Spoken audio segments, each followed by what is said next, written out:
오늘은 마가복음 16장 6절 그리고 로마서 4장 25절의 말씀으로 제사랑 28번째 함께 은혜를 나누고자 합니다.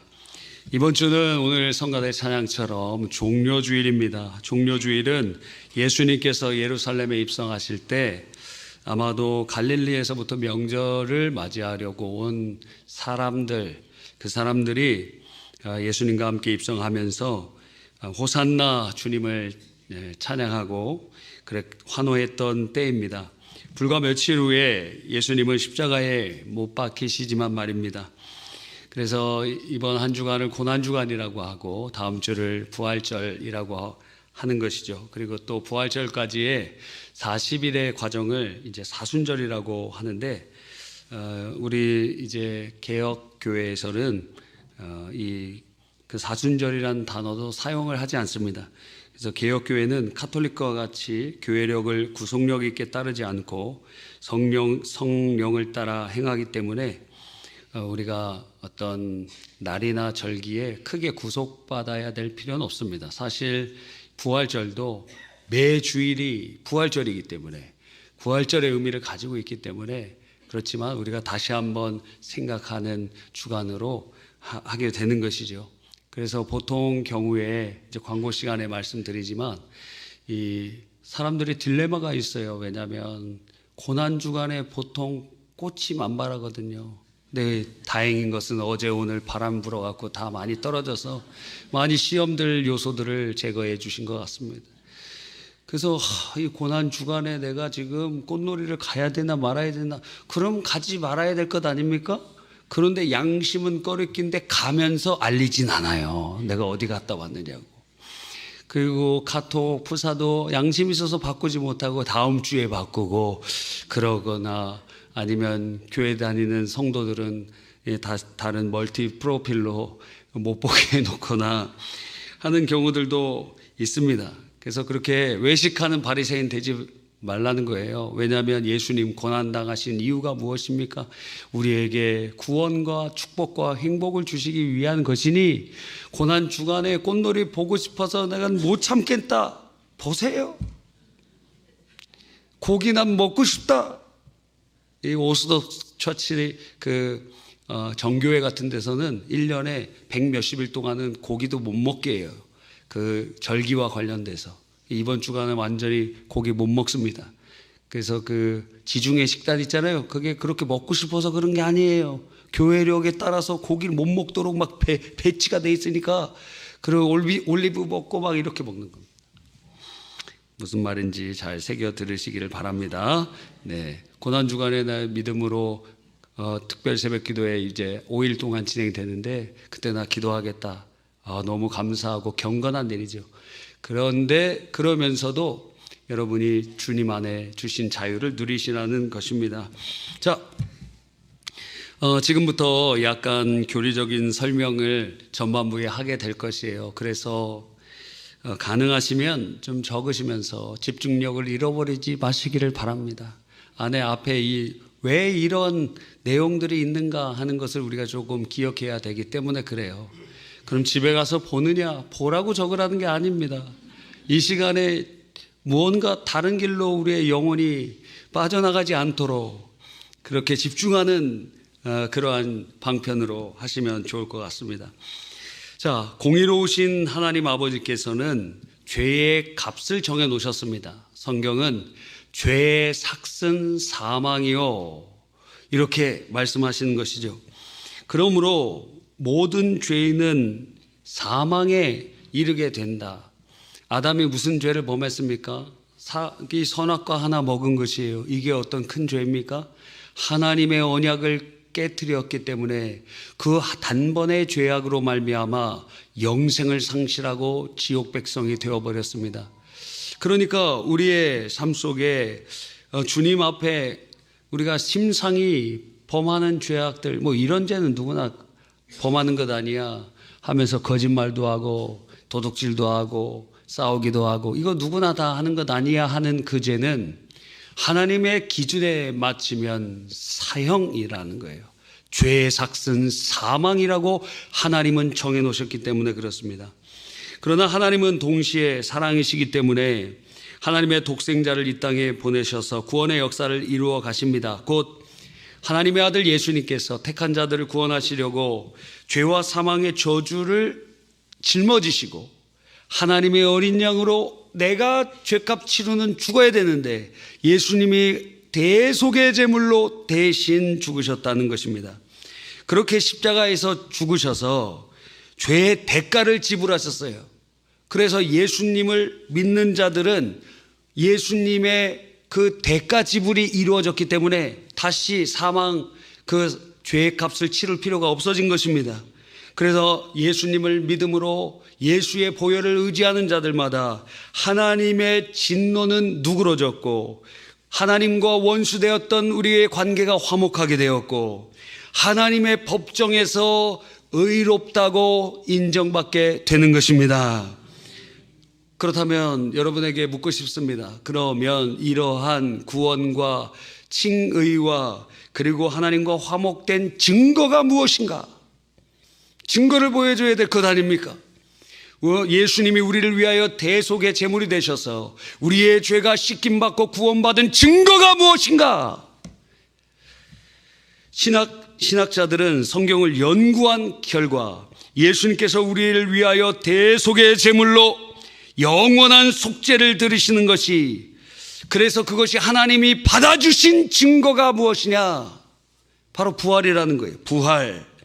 그래서 우리가 두 번째 읽은 본문에 로마서 4장 25절에 예수는 우리의 범죄한 것 때문에 내줌이 되고 십자가에 내줬다는 거예요. 죽으셨다는 거예요. 우리의 죄값을 치르기 위하여 십자가에서 죽으셨고 또한 우리를 의롭다 하시기 위하여 살아나셨느니라.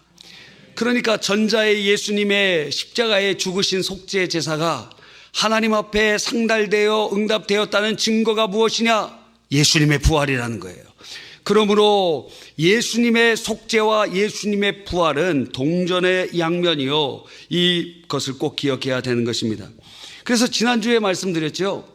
왜 부활이 중요한가? 우리가 부활절 맞이해서 한 5주 정도 부활과 관련돼서 깊이 묵상한다 그랬어요. 예수님 당시에도 십자가에 못 박혀 죽은 사람 수도 없이 많이 있었습니다. 그런데 예수님의 십자가가 다른 이유는 그곳에 달린 분이 다르기 때문이라는 거예요. 그분이 누구십니까? 예수님의 부활을 통해서 그분이 누구신지를 우리가 알게 된다고 말씀드렸어요. 예수님께서는 신성을 따라서 죽음의 권세 아래 있을 수 없으신 참 하나님이셨기 때문에 3일 만에 죽음의 권세로부터 부활하셨습니다. 그래서 부활을 통하여 예수 그리스도가 성부와 관계 속에서는 성자로 불리는 참 하나님이심을 증명하신 것이었어요. 동시에 예수님은 인성을 따라서도 의인, 죄가 없으신 분이셨기 때문에 여러분, 죄의 삭시 사망이잖아요. 그럼 죄가 없는 분은 죽지 말아야 되잖아요. 그래서 예수님의 부활은 예수님이 의인임을 증명하고 확증하는 증거라는 거예요. 인성을 따라서도 죄 없으신 분이셨다, 이것을 보여주는 증거라는 거예요. 뿐만 아니라 예수님은 이제 예수 믿는 사람들의 조상으로서 성경은 둘째 아담이라고 칭해지는데, 그래서 우리는 이제 태어날 때는 첫째 아담의 후손으로 죄인으로 태어나지만 예수 믿어 거듭나면 이제는 둘째 아담이신 예수님의 자녀로 이제는 의인으로 칭해지도록 주님께서 부활로 확증해 주신 것입니다. 그래서 예수 믿는 사람 부활 생명이 있는 자가 되고 의로운 자로 하나님 앞에 선포되는 것입니다. 그래서 부활은 이러한 엄청난 확증의 증거가 된다는 거예요. 자, 그렇다면 이것을 우리의 그 삶에 어떻게 적용할 수 있을까요? 오늘 두 가지 정도의 적용점, 사랑으로서의 적용을 우리가 함께 나누고 싶은 것입니다. 첫 번째는 여러분 주위에 이렇게 돌아보십시오. 교회에 믿음이 적은 자들 혹은 흔들리는 자들, 나 지금 죽으면 천국 갈 수 있을까? 이렇게 염려되는 분들이 있을 수 있습니다. 예수님 믿음으로 구원받는 이 진리가 얼마나 확실한지 성경에는 수도 없이 반복하고 있지만 우리가 온전히 살지 못하면 이게 흔들려요. 이번 주에 여러분 구역 모임 교재가 이 벨사살 왕에 대한 내용이었습니다. 아직 구역 모임 참석하지 않으시는 분들은 구역 모임 참석하세요. 저도 어제 구역 모임, 남전도 구역 모임 갔다 왔습니다. 그 구역 모임의 공과의 내용이 벨사살 왕의 이야기예요. 벨사살 왕이 누구냐면 느부갓네살 왕의 후손인데, 그 이제 아들이라고도 할 수 있지만 역사적으로 살펴보니까 이 아들이라는 표현은 직계 아들이 아닐 수도 있고 손자일 수도 있고 증손자일 수도 있어요. 하여튼 자손인데 이 벨사살 왕이 지금 적군이 메데 바사 연합군이 바사라는 거 페르시아죠. 메데 페르시아 군대가 지금 막 오고 있는데 어떤 기록에 보면 이 바벨론 성은 아주 높았대요. 우리 교재에 보니까 100m 성읍이고 두께가 25m.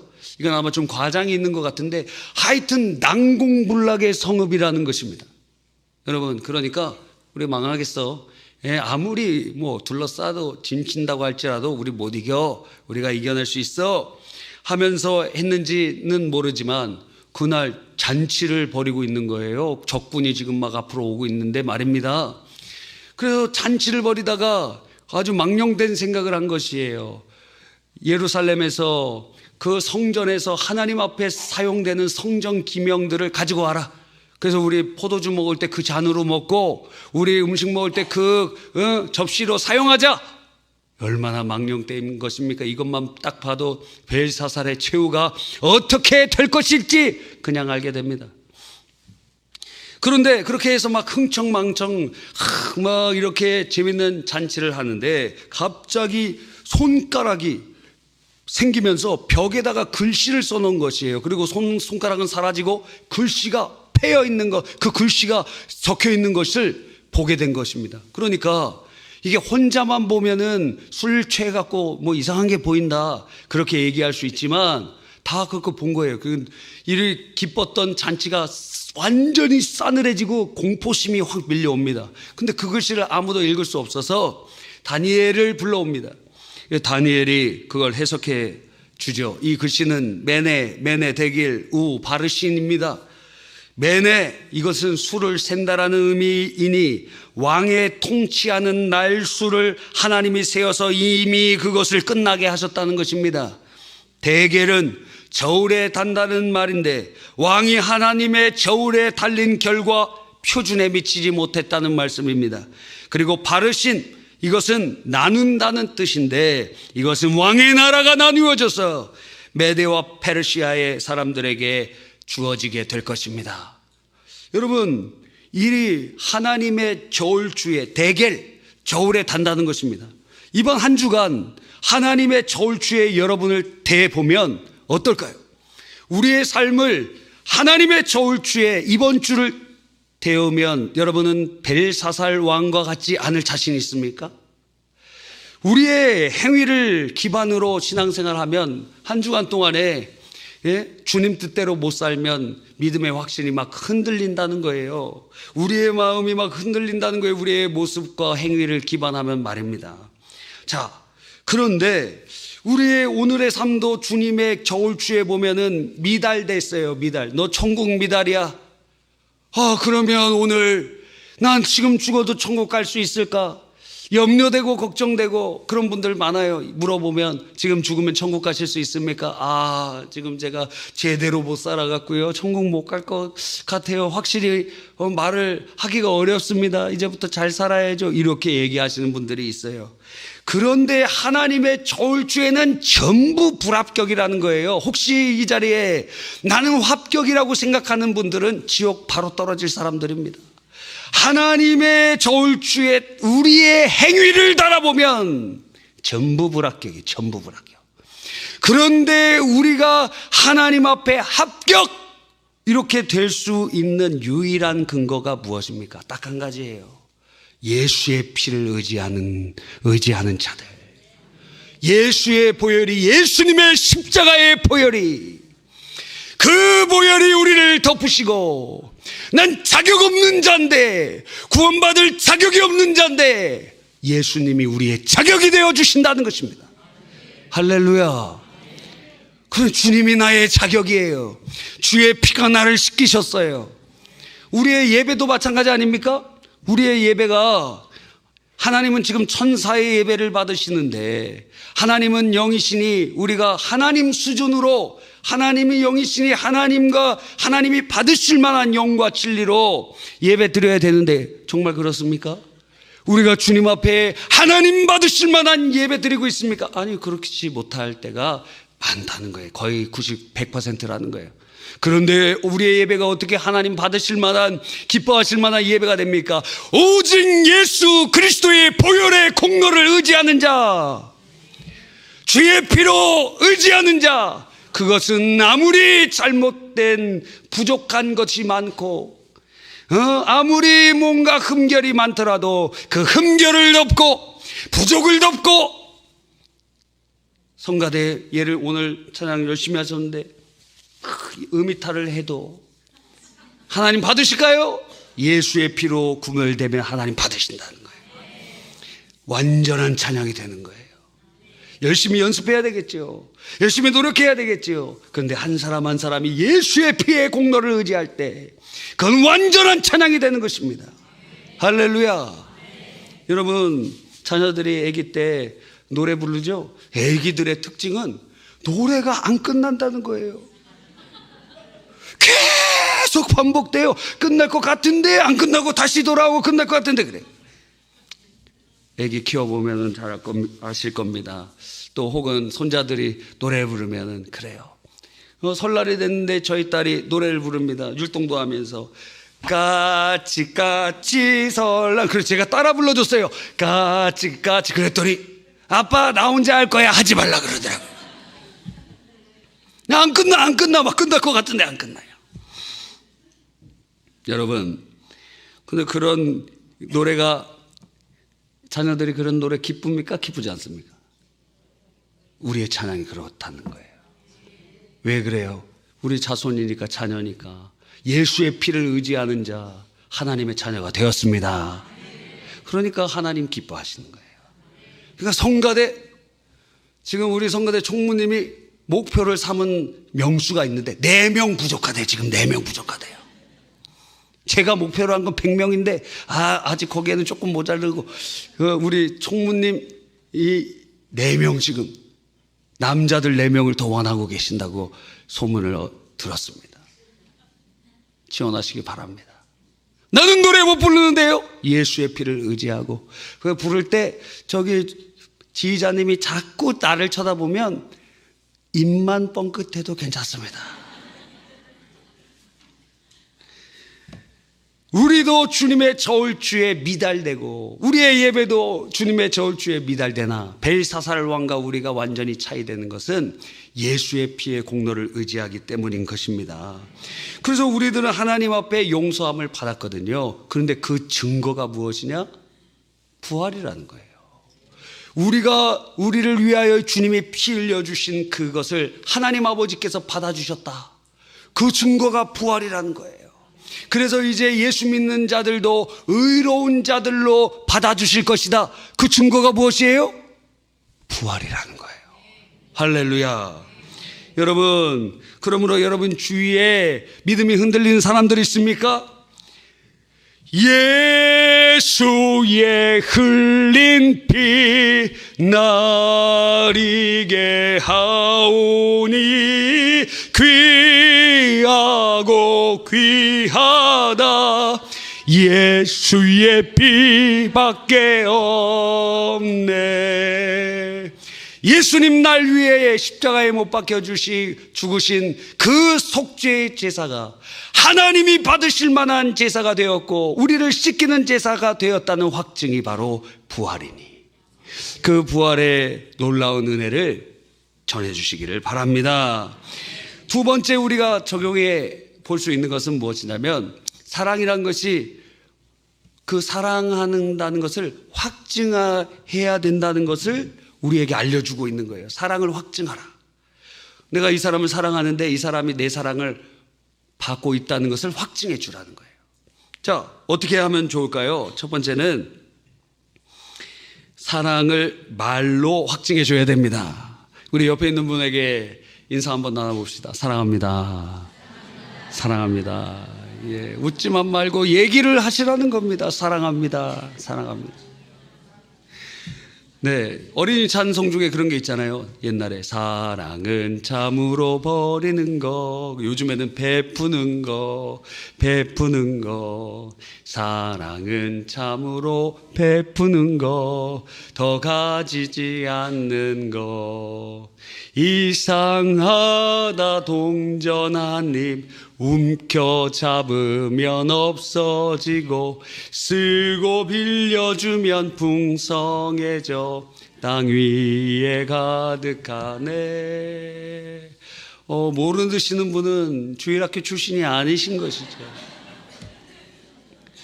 그래서 무엇입니까? 동전을 나눠주면 없어져야 되는데 가득해져요. 사랑이라는 게 그런 것입니다. 사랑은 계속 표현하면 표현할수록 더 많아져요. 어떤 분은 뭐 이렇게 얘기하면 해퍼지는 거 아닙니까? 절대 그렇지 않습니다. 사랑한다고 얘기해야 돼요. 사랑한다고 말씀하십시오. 누군가에게는 사랑의 확증이 그 사람이 사랑한다고 얘기해 주는 것이기도 하기 때문에 그래요. 특별히 배우자가 상대 배우자에게 사랑한다고 얘기해 줘야죠. 뭐 내가 말해야 하나? 말해야 합니다. 그러려면 뭐 평소에 얘기하지 마세요. 그러면 아예 말을 하지 마시든지 텔레파시로 그냥 하세요.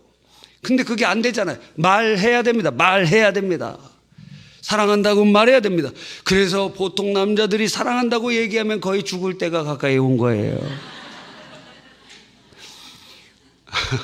옛날 분들은 이 유교적인 관습에 있었기 때문에 자기의 감정을 통제하고 잘 표현하는 것이 어렵습니다.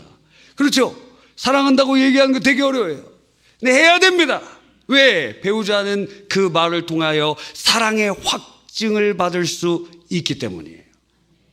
그래서 이번 주에 첫 번째 숙제를 내드리면 매일 한 번씩 사랑한다고 얘기하라 하는 것입니다. 너무 적어요? 10번씩 한번 해보시기 바랍니다. 그럼 뭔가 달라져요. 요즘에 결혼하는 신혼들 보면 너무너무 불쌍하다 그랬잖아요. 직장에서 일하고 집에 와서 설거지하고 남자인데 그리고 음식도 준비하고 애기도 보고 그래요. 다 그렇습니다. 그리고 요즘 최근 이혼 사유 1번이 무엇이냐면 딱 결혼하면은 너는 이거에 넌 설거지, 넌 빨래, 넌 뭐 이렇게 해서 쫙 나눠 놓습니다. 그런데 그걸 한 명이 조금 어그러뜨리잖아요. 그러면 이혼 사유가 되는 거예요. 그래서 이혼한 사람 많아요 지금은. 와, 되게 많죠. 이야, 또 황혼 이혼도 많은데 일본이 20몇 %나 그러는데 우리나라가 36%인가 그래요. 우리나라가 더 훨씬 높습니다. 50대 이상 이혼 사유가. 50대 이상 잘 사시기 바랍니다. 사랑한다고 얘기하세요. 사랑한다고 얘기하세요. 그러니까 저도 이제 전통적인 집안에서 그렇게 살아와서 이게 머릿속으로 나는데 도와줄 마음은 있는데 이 아내가 뭔가 설거지라도 한번 해 하면 아니 자기 루틴이 있잖아요. 거기에 이렇게 접시는 여기다가 이렇게 해놓고 컵은 여기다가 해놨는데 내가 막 엉클어 놓으니까 오히려 더 정리하는데 시간이 걸린다는 거예요. 하지 말라는 거예요. 그래서 일부러 더 어질러 놔 막 이렇게 하면서. 여러분, 그래서 집안일을 도와줘야 되는데 참 쉽지 않더라고요. 그런데 제가 여러 번 말씀드린 것처럼 살아날 수 있는 이유는 사랑한다고 얘기를 많이 합니다. 사랑한다고 얘기해요. 사랑한다고 해요. 그럼 어느 날은 말로만 하면 되느냐 막 이래요. 그래서 제가 당당하게 얘기했습니다. 그럼 말이라도 안 하겠다. 그랬더니 그러면 나가라는 거예요. 나가. 여러분, 말로 사랑을 증명해야 됩니다. 말로 천냥빚을 갚는다는 것처럼 말로 사랑한다고 표현해 주세요. 사랑은 아끼는 거 아닙니다. 사랑한다고 얘기해 주세요. 또 사랑을 어떻게 확증합니까? 믿을 수 있는 행동을 해야 됩니다. 예수님은 그 속죄함이 확증된 증거로 부활이라는 것을 우리에게 확실히 보여주셨어요.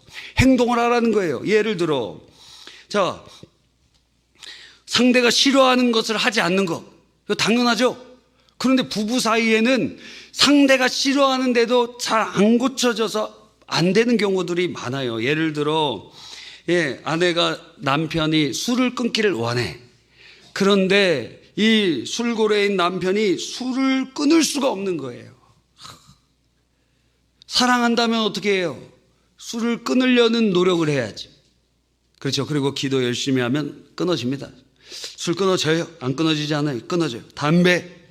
요즘에는 여성분들도 담배 얼마나 많이 피는지 모릅니다. 여기 여기 직장 있는 데 있잖아요. 그럼 점심시간에 사람들이 다 밥 먹고 거기 3, 4, 5 막 담배 피는데 거기 여성분들이 상당히 한 3분의 1은 되는 것 같아요. 그래도 요즘에는 막 전자담배 피고 그러면서 합니다. 근데 배우자가 싫어해요. 담배 냄새 막 싫어해. 막 이 담배 피는 사람은 잘 모르지만 안 피는 사람은 그게 막 뭐라고 표현해야 되나요? 막 찐득찐득 들러붙어 갖고 꼭 표현은 그런 표현입니다. 여러분이 전자레인지나 이런 인덕션 근처에 요리를 하다가 뭐 스튜나 국물이 흘러갖고 그게 말라갖고 찐득하게 붙어 있을 때 그 기분 있죠. 담배 피는 사람 옆에 가면 그런 느낌이다.